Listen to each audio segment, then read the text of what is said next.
Lawfulness and fairness goes to the heart of the GDPR legislation. It is important that data is processed fairly, with a lawful reason, and in a transparent manner. So, let's break it down into its three key parts. What is fairness? The processing of personal data must be fair.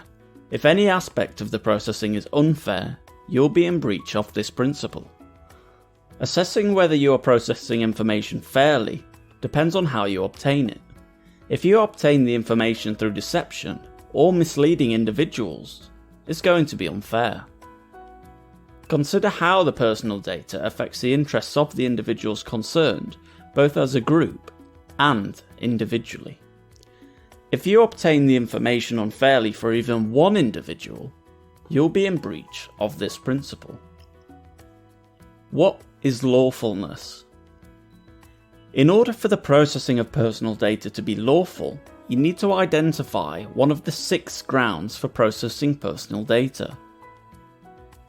There are also specific reasons for processing sensitive or special category data. If there is no lawful basis for processing the data, it is automatically unlawful. Examples of processing being unlawful include situations where, for example, a breach of a duty of confidence occurs, your organisation exceeds its legal powers, or exercises those powers improperly. And there are a whole host of other reasons. What is transparency?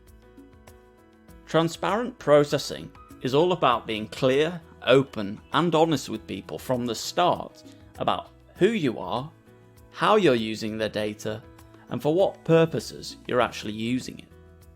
Where individuals know at the outset what personal data you hold and how it will be used, they can make an informed decision about whether or not they want to enter into that relationship.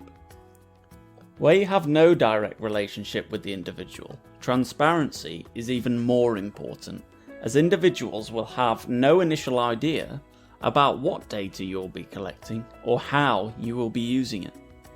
This affects their ability to assert their rights over their own data and is sometimes known as invisible processing. So, inform individuals in an accessible manner using clear and plain language. The most effective ways of doing this are through a privacy notice, data protection statements, and the consent wording. Stay tuned for our next video, which will break down the principle of purpose limitation. I've been Tommy for the Griffin House Consultancy, and thank you for watching.